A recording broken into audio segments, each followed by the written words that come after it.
Praise the Lord. ഇന്നത്തെ വിഷയം എന്ന് പറയുന്നത് മാൻ വിത്ത് പാൽസി സിക്കൽസ്, അതായത് പക്ഷവാതം ബാധിച്ച മനുഷ്യനെ യേശുക്രിസ്തു സൗഖ്യമാക്കുന്നതിനെ കുറിച്ചുള്ള കാര്യമാണ് ഇപ്പോൾ പറയാൻ പോകുന്നത്. മത്തായിയുടെ സുവിശേഷം 9-ാം അധ്യായത്തിലാണ് ഈ കാര്യം പറയുന്നത്. 1-ാമത്തെ വാക്യം, and he entered into a ship and passed over and came into his own city, and behold, they brought to him a man sick of the palsy, lying on a bed. And Jesus, seeing their faith, said unto the sick of the palsy, Son, be of good cheer, thy sins be forgiven thee. പക്ഷവാതം ബാധിച്ച മനുഷ്യനെ യേശുക്രിസ്തുവിന്റെ അടുത്തേക്ക് ഒരു കട്ടിലുമായിട്ട് എടുത്തു കൊണ്ടുവന്നു കഴിഞ്ഞപ്പോൾ അവരുടെ വിശ്വാസം കണ്ടിട്ട് യേശുക്രിസ്തു ആ രോഗിയോട് പറയാണ്, നിന്റെ പാപങ്ങൾ മോഹിച്ചു തന്നിരിക്കുന്നു. അതിനുശേഷം പരീശന്മാരുടെ യേശുക്രിസ്തു ചോദിക്കുന്നുണ്ട്, പാപങ്ങൾ മോഹിച്ചു തന്നിരിക്കുന്നു എന്ന് പറയുന്നതോ അതോ എഴുന്നേറ്റ് കിടക്കെടുത്ത് നടക്കുക എന്ന് പറയുന്നതാണോ? ഏതാണ് ഈസി? അപ്പൊ അതെന്താ അതിന്റെ അർത്ഥം? യേശുക്രിസ്തു അതുകൊണ്ട് എന്താണ് ഉദ്ദേശിച്ചത്? പാപം മോഹിച്ചു കഴിഞ്ഞാൽ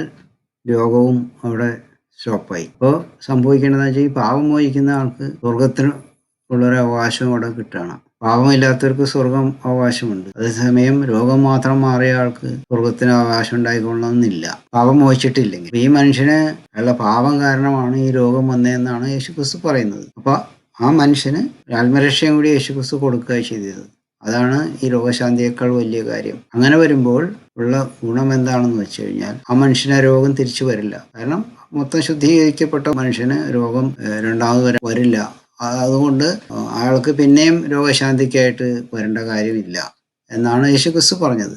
അതുകൊണ്ട് ആ മനുഷ്യനത് ഈസിയാണ്, എളുപ്പമല്ലേ. എപ്പോഴും രോഗശാന്തിക്ക് വേണ്ടിയിട്ട് വരുമോ ഒന്നും ചെയ്യേണ്ട കാര്യമില്ലല്ലോ. അതാണ് അവിടെ പറയുന്നത്. പിന്നെ ഇത് തന്നെ ഇപ്പോൾ ഈ കാലഘട്ടത്തിൽ നമുക്ക് കാണാം.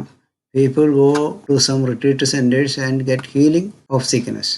But after some time, the sicknesses are coming again at a greater intensity. Though go for retreat again, and the problem never ends. This is because the sins are not forgiven permanently. Only through belief in Christ, as per Bible, sins can be forgiven by God. This will heal their sickness and save their souls for heaven. അതായത് retreat സെന്ററുകളിലൊക്കെ പലരും പോയിട്ട് രോഗം ഭേദമായിട്ട് വരും. മദ്യപനായിട്ടുള്ളൊരു മനുഷ്യൻ അവിടെ ചെന്ന് retreat കഴിയുമ്പോഴേക്കും മദ്യപാനം നിർത്തും. അത് കഴിഞ്ഞാൽ കൂടുതൽ മദ്യപാനം ചെയ്യുന്ന ആളായിട്ട് മാറിപ്പോവും, പിന്നെയും പോവും.